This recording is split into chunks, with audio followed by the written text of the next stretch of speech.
ሮሜ 8:20-22 ጻፍ። ከ20-22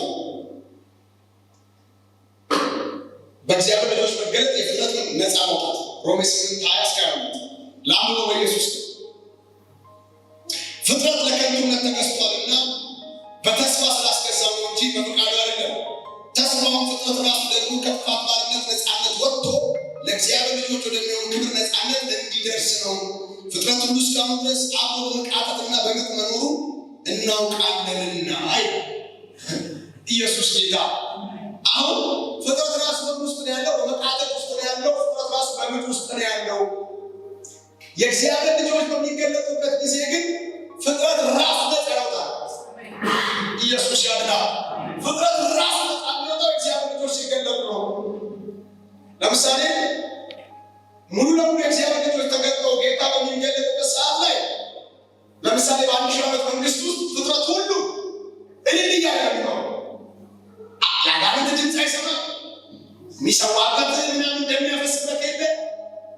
የሆነ ወንዙ ላይ ምናምን የሚያድድበት የለ። የለም።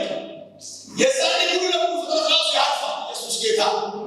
አሁንም ግን አሁንም የኔና የናንተ መኖር ለፍጥረት ነፃ መውጣት ምክንያት ነው። ኢየሱስ ጌታ። ሲያደርገን ላስታውሳለሁ። አንድ ነገር ላስታውሳለሁ። 20 ዓመት ወደኋላ ሄድና እስኪ ኢትዮጵያን አስብ። በየዙሪያው በየምናምኑ ጭሳጭስ ቤት ቃልቻ ቤት ምናምን ነበረ፣ ዲቤ ነበር ምናምን ነበረ። አሁን አብዛኛው ቦታ ላይ ለማለት ተጠግቶ ርቆ ነው ያለው። እዚህ አሁን እዚህ አካባቢ ምናምን ጋር በሰው የሚሰራ ተሸሽጎ የሚሰራ ይበልጥ እንደበፊቱ ተደርጎለት ምናምን አይደለም። ግን ተብሎ ዲቡ በቃ ሲገባ ጫማ ተወልቆለት አይደለም። ለምንድን ነው ይሄ የሆነው ብላችሁ አስባችሁ? ከዛ ይሄ እየጠፋ ይሄዳል። ከዛ ምን እየተፈጠረ መጣ? ጴንጤ የበዛ ይሄዳል። ጴንጤ የበዛ ሲል ቃልቻ እየጠፋ መጣ። ባዳሞቶ እየጠፋ መጣ። አያችሁ፣ ምድር ነፃ ትወጣለች፣ አካባቢ ነፃ ይወጣል፣ ሰፈር ነፃ ይወጣል፣ ሰዎች ነፃ ይወጣል። መቼ? የእግዚአብሔር ልጆች ሲገለጡ። ኢየሱስ ክርስቶስ ጌታ። ስለዚህ አንተ ነገር እናንተ ለአካባቢያችሁ ያሳው ለአካባቢያችሁ መድኃኒት ለዙሪያችሁ ላሉ ሰዎች መድኃኒት ነው። በነገራችን ላይ ከእናንተ እኮ የሚወጣ የክርስቶስ መዓዛ ነው አለ። ሐዋርያው ጳውሎስ ሲናገር ምን አለ? እኛ መዓዛ ነን አለ። ለሚጠፉና ለሚድኑ ምንድን ነን? መዓዛ ነን። ለሚጠፉ የሞት ሽታ፣ ለሚድኑስ የሕይወት ሽታ። ሰው ጋር ሲመጣ መዓዛ ነው የሚሸተው። ለጥፋት የተመደበ ከሆነ የማይድን ከሆነ ሞት ይሸተዋል። ለመዳን ልቡን ያዘጋጀ ከሆነ የሕይወት ሽታ ይሸተዋል። ለምን? እኛ ጋር ያለው ክርስቶስ ምን ስለሆነ? ሕይወት። ኢየሱስ ያድናል። ሃሌሉያ። እኔ እኔና እናንተ ውስጥ የከበረ ሕይወት አለ። ታላቅ የሆነ ሕይወት አለ። ዘር የተከፈለበት ሕይወት አለ። ዘላለም የሚባል ሕይወት አለ። የክርስቶስ የሚባል ሕይወት አለ። እኔና እናንተ ውስጥ እንደዚህ አይነት ሕይወት አለ። ሃሌሉያ።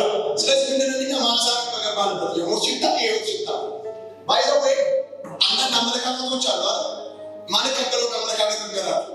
ለምሳሌ የሚድኑና የሚጠፉ መጀመሪያውን ተመርጠዋል ብለው የሚያስተምሩ ሰዎች አሉ። እነሱ በጣም ማለት ጤንነት ነው ብዬ አላስብም።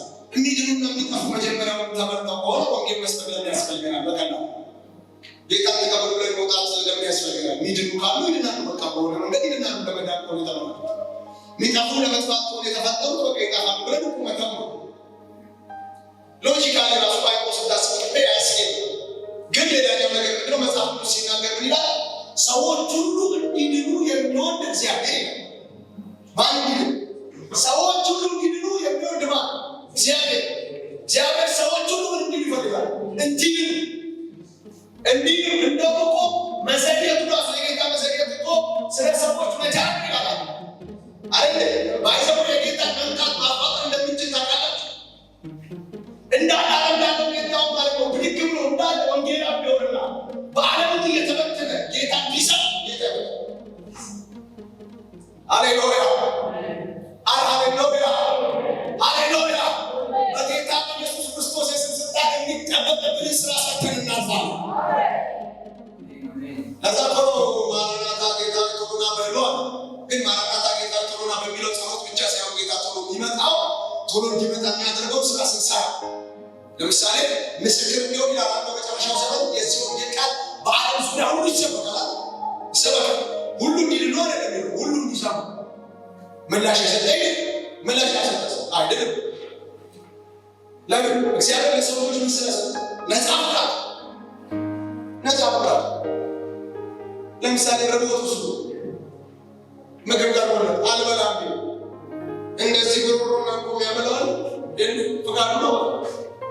እግዚአብሔር ለሰው ልጅ ልክ እንደዚህ ነፃ ፍቃድ ሰጥቷል፣ አቅርቧል፣ ሕይወት ሰጥቷል፣ ቀራንዮ ላይ ስራ ተሰጥቷል፣ ተከፍሏል። ዋጋው የተከፈለው ዋጋ ውሰድ ሲባል ዋጋው ተከፍሏል። ያልወሰደው እሱ ነው እንጂ የከፈለው ለዓለም እንዲበቃ ዋጋ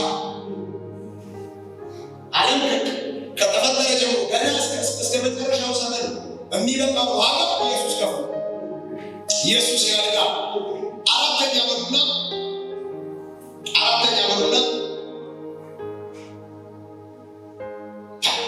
ይህ ቃል ደስ ይላል። እኛ ሄዳለሁ በሩስ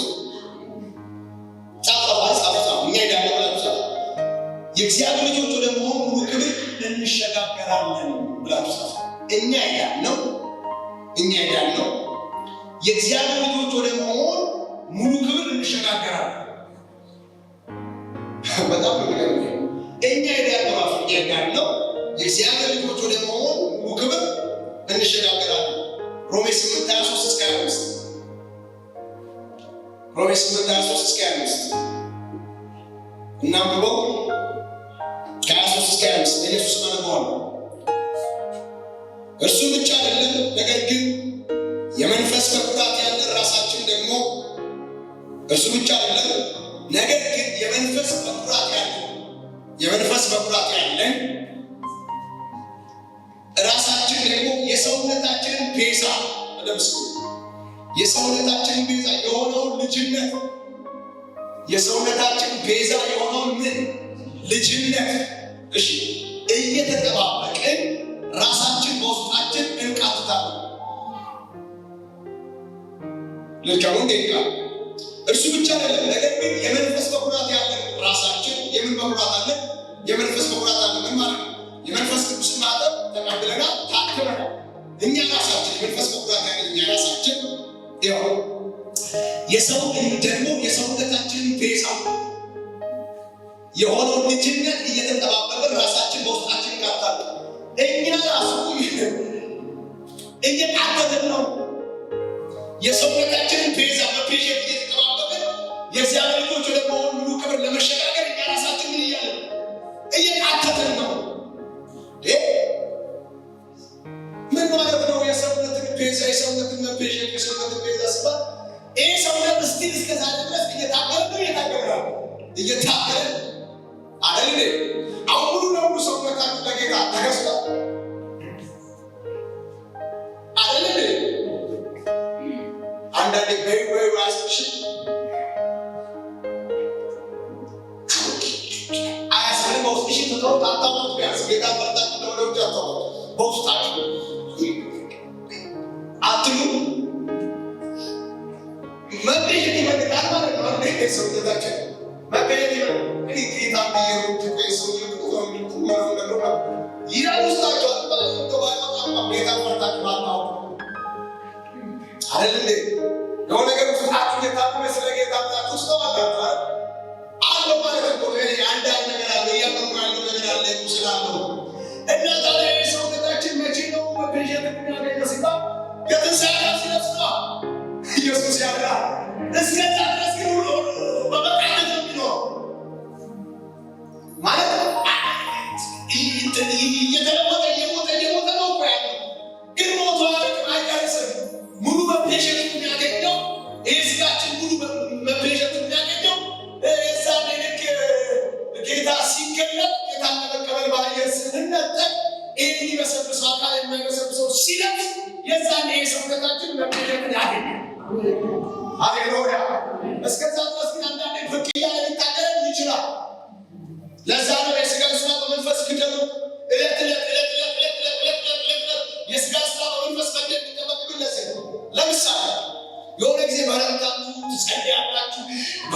ጾም ጸሎት ገባችሁ ምሽት ላይ ናችሁ ትጸልያላችሁ ምንም አታስቡ። ስድብ እንዳለ ትዝ አይላችሁም? ጻፍ እንዳለ ትዝ አይላችሁም? የሆነ ዓለም እንዳለ ትዝ አይላችሁም? የሆነ ምናምን እንዳለ ትዝ አይላችሁም? ከዛ ሰው አስወገለ ታስውስጥ ምናምን አግኝቶ ነገር ሲላችሁ ይተባል ትሉታላችሁ። ከዛ ግን በዛ ጾም ጸሎት በዛ ምሽት አትቀጥሉ። የተወሰነ ደግሞ ሮጥ ብላችሁ ነገሮችን ለማስተካከል ደግሞ ስትሉ ያ በጾም ጸሎት ላይ የነበራችሁበት ያ ምናምን ምሽት የነበራችሁበት መንፈስ በቃ እንትን ይላል። ከዛ የሆነ ነገር እንትን ሲሆን ምን ፈልገን ይቀየራል ነገራችሁ። ሃሌሉያ። መቼ ነው ታዲያ ይሄ ሥጋ እንትን የሚለው ሲባል ትንሣኤ። ሃሌሉያ ትንሣኤ። ኢየሱስ ጌታ። ለዚህ ሥጋ ሁሉ መቤት የሚሰጠው ትንሣኤ ኢየሱስ ጌታ። ስለዚህ እኛ ራሳችን ላይ የሰውነታችን ቤዛ በመጠባበቅ ምን እያልን ነው? እየቃተትን ነው።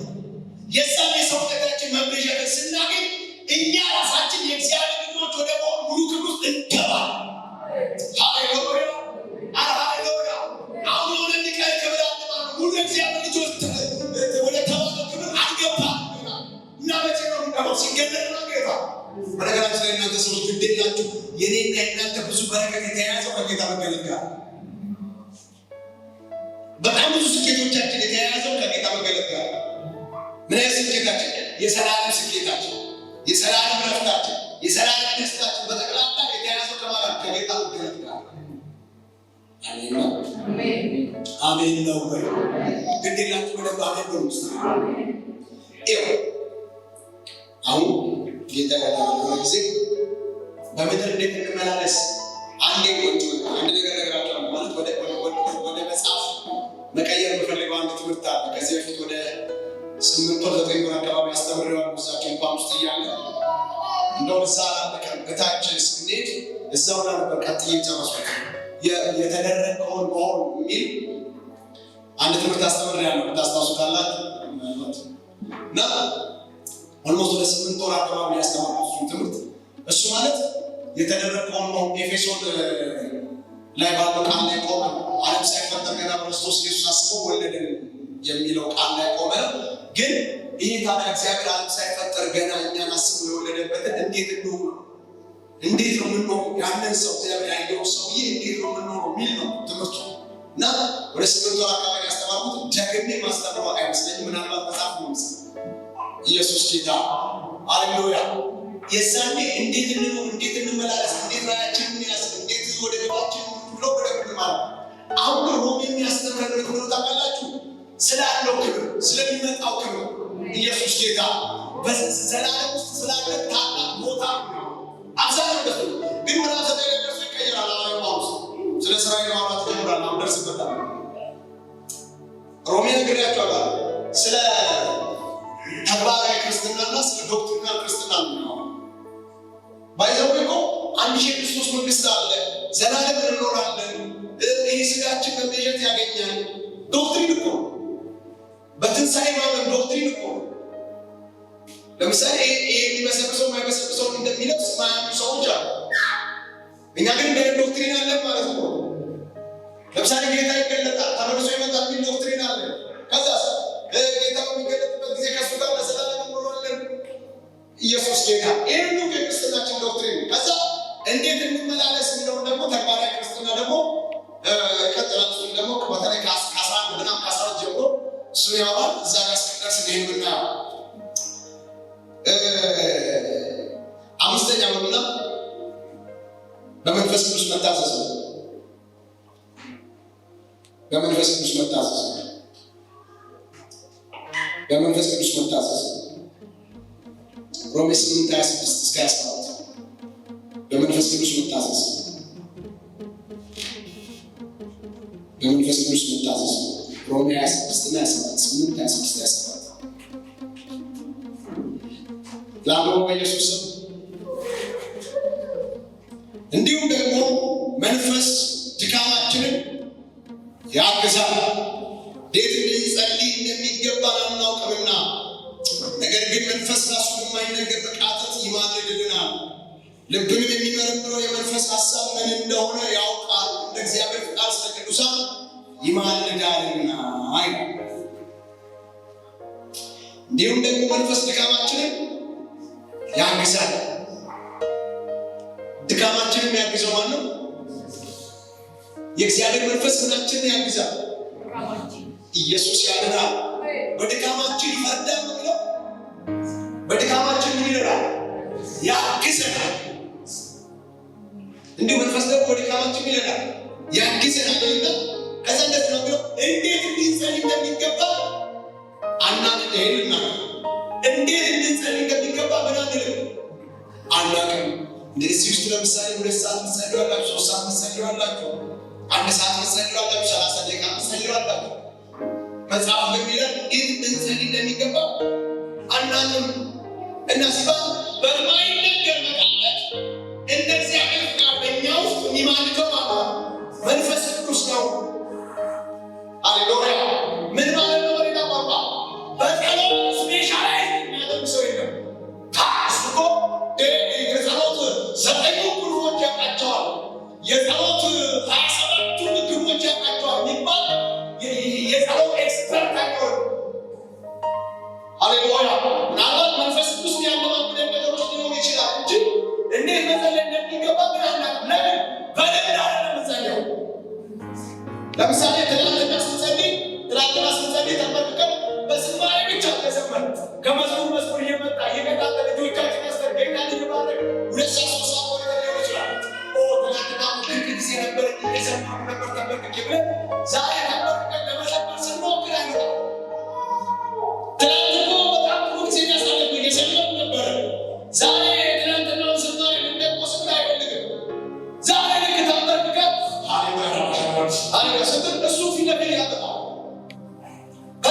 በአንድነት ጸልይበት ምናምን ነገር ይገባል። ምንድን ነው እያላችሁ ግን በቀጣ ያዛችሁ ያ እናንተን ይገባ የነበረው ነገር ጸጥ ይላል። ከዛ ሰማይ ይዘጋል። አፋችሁ መከፈት አይችልም ብላችሁ ቅርብ ለምን ምሪቱ መከተል ስላልፈለጋል፣ ለእሱ መማለድ ስላልቻለ፣ መንፈስ ቅዱስ ቢፈልገው እየፈለጋችሁ ስላልሆነ፣ የትናንትናው ልምድ ስለሆነ የፈለጋችሁ፣ የትናንቱ መጸለይ ስለሆነ የፈለጋችሁ ሰው በደንብ ይጸልያል። በደንብ ነው እንዳለ ነው ማገሪቱ ላይ እንደሚጸልየው በደንብ አይደለም እንዳለ በሃይማኖት ያላቸው ይጸልዩ የለ በቃ ስንት ይጸልያሉ አይደል? ተብሎ 3 ሰዓት 4 ሰዓት ነው ይጸልያሉ አይደል? ነው አብዛኛው እንደሆነ መንፈስ ቅዱስ ኢግኖር ያደረገ ጸሎት እንዴት ይሰራ መሰላችሁ? ቆይ ነው የምላችሁ መንፈስ ቅዱስ ያመረናው ጸሎት ወዴት ነው ጸሎት? ወዴት ነው የሚሄደው? ኢየሱስ ጌታ ባይዘው መንፈስ ቅዱስ ያመረናው ጸሎት ከዛ አካባቢ አለ። አዛ አካባቢ ማለት ሰው የሚገርም እንዴት መጸለይ እንደሚገባ ነገር አናውቅም። ምን ማለት ነው? ሁልጊዜ በእግዚአብሔር ፊት መሆናችንን ብቻ ነው የምናውቀው። ስለሆነ ግን የሚመጣ የእግዚአብሔር የመንፈሱ አቅርቦታ ያ የመጣው የእግዚአብሔር የመንፈሱ አቅርቦት ተከትለን እየመራ ሳም እየመራ ሃሌሉያ እያዘዝን ሳም እያዘዘ እሱ በሚፈልገው አቅጣጫ እየመራ በፊቱ ያስቀምጣል። ኢየሱስ ጌታ። ለምሳሌ አንዳንድ ጊዜ ዝም ብለን ስለምድር ስንጸልይ፣ ስለ ሀገር ስንጸልይ፣ ስለ እንትን ስንጸልይ 3 ሰዓት 4 ሰዓት ትናንትና 3 ሰዓት 4 ሰዓት ስለምድር ጸልያለሁ ብላችኋል። ስለ ምድር የስሉ አማቱ ተሳሰባል። ቃል ከአማቱ ያልቃል። አንድ ነገር ማለት ነው።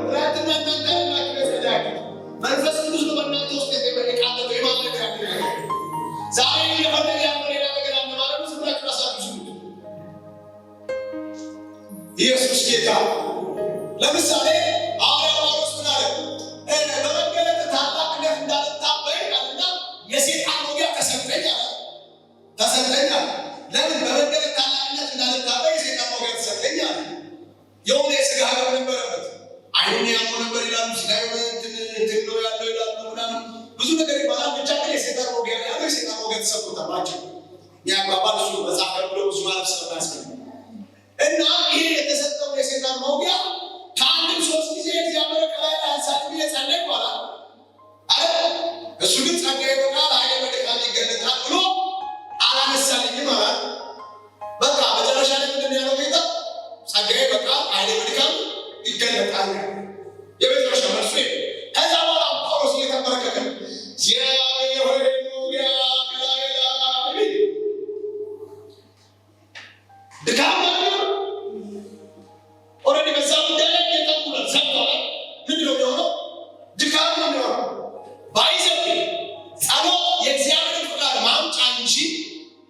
የእግዚአብሔርን ሐሳብ ማስቀየር በመንፈስ ጸልዩ። በሰማይ ያለውን የእግዚአብሔር ፍቃድ ትረዳላችሁ። ያ የእግዚአብሔር ፍቃድ በእናንተ ላይ እንዲሆን ትስማማላችሁ ማለት ነው። በጸሎት ብዛት ስለ እናንተ በሰማይ ያለው እግዚአብሔር ፍቃድ አይቀየርም። ኢየሱስ ጌታ። ለምሳሌ በጣም አንድ ነጋዴ በጣም 40 ቀን 80 ቀን ምሽግ እየገባ በቃ ነቢይ ያለ ብሎ ቢጸልይ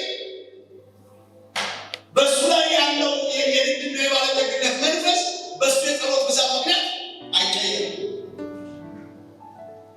አንድ ነቢይ ደግሞ እግዚአብሔር ለነቢይነት የጠራውን አገልጋይነት የጠራው ሰውዬ ደግሞ 40 እና 50 ቀን ምሽግ እየገባ ነጋዴ ያለ ብሎ ቢጸልይ በጸሎቱ ብዛት እሱ ያለው ፕሮግራም ተቀይሮ ነጋዴ ሊሆን አይችልም። ጸሎት በመንፈስ ሲሆን በሰማይ ያለው የእግዚአብሔር ፍቃድ በእኛ ይገልጣል። ይህ ነው ሰው ኢየሱስ ጌታ። ስንጸልይ ማለት ነው የሥጋ ፍቃድ አይገለጥም እያለ ነው። ስንጸልይ እያለ ነው የሰይጣን ፍቃድ በሌላ አይሰራም እያለ ነው። ስንጸልይ እያለ ነው የዓለም ተግዳሮት በሌላ አይሰራም እያለ ነው። እና ስንጸልይ እያለ ነው በሰማይ ያለው ፍቃድ በምድር ሌላ አካል ይልበስ። ኢየሱስ ጌታ። አንድ ጌታ ኢየሱስ ለዚህ ነገር ያለው በሰማይ የምትኖር አባታችን ሆይ ስምህ ይቀደስ፣ መንግስትህ ትምጣና ፈቃድህ በሰማይ እንደሆነች እንዲሁ በምድር ትሁን። ስንጸልዩ በሰማይ ያለው እግዚአብሔር ፍቃድ ለኢትዮጵያ እሱ ይገለጣል። ስንጸልዩ በሰማይ ያለው እግዚአብሔር ፍቃድ ለቤተክርስቲያን እሱ ይገለጣል። ስንጸልዩ በሰማይ ያለው እግዚአብሔር ፍቃድ ለእናንተ ይገለጣል እንጂ የእግዚአብሔር ሀሳብ በዛ ውስጥ ላይ አይቀየርም። ኢየሱስ ጌታ። ሃሌሉያ። እንዴት መጸለይ እንደሚገባ ምን አለ አናውቅም። በማይነገር መቃተት እንኳን ብሎ ቀጥሎ ነው እንደ እግዚአብሔር ፈቃድ ነው። መንፈስ ቅዱስ የሚማልድልን እንደ ማን ፈቃድ ነው? እንደ እግዚአብሔር ፈቃድ። ለምንድን ነው መንፈስ ቅዱስ እንደ እግዚአብሔር ፈቃድ የሚማልድልን? የእግዚአብሔርን የልብ ሀሳብ ስለሚያውቅ። ሃሌሉያ። ቆሮንቶስ ላይ በሰው ውስጥ ያለው የሚያውቀው ሰው ብቻ ነው። መንፈስ ግን የእግዚአብሔር ጥልቅ ነገር እንኳን ሳይቀር ይመረምረዋል። ከእግዚአብሔር የሆነውን ነገር የምናውቀው መንፈስ ብቻ። መንፈስ ቅዱስ ብቻ በእግዚአብሔር የሆነው ሁሉ ሀሳብ ያለው ለምን? እሱ ራሱ እግዚአብሔር ነው። ከሥላሴ ጋር አንዱ መለኮት ነው። ኢየሱስ ያድናል። ሃሌሉያ። ስለዚህ ሁልጊዜ በእግዚአብሔር ስንሆን ራሳችንን ባዶ አድርገን እንሆናለን። ለምሳሌ ለ3 ሰዓት ያለምንም ርዕስ ብዙ ጊዜ ጸልዬ አውቃለሁ። ለ3 ሰዓት፣ ለ4 ሰዓት፣ ለ2 ሰዓት ያለምንም ርዕስ በእግዚአብሔር ቆይቻለሁ። ያለምንም ርዕስ በእግዚአብሔር ሕልውና ውስጥ ቆይቻለሁ። መንፈሴ ከእግዚአብሔር መንፈስ ጋር እንደተጣበቀና የሆነ ነገር መንፈስ ዓለም ላይ የሆነ እንዳለ አንፊ ግን ደግሞ የሚነገር ቃል የለኝም።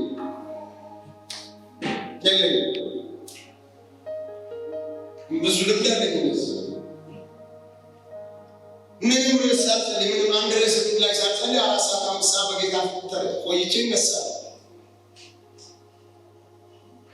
ዶኛል ኢየሱስ ጌታ።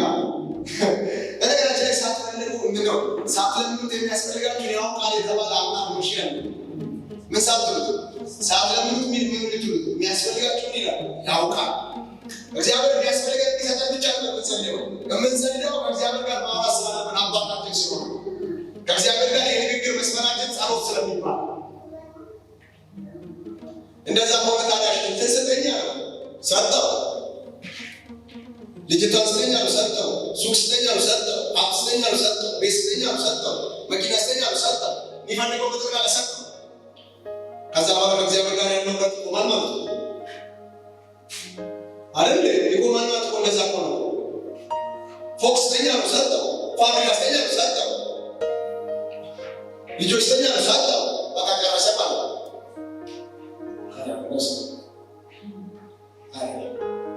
ሃሌሉያ።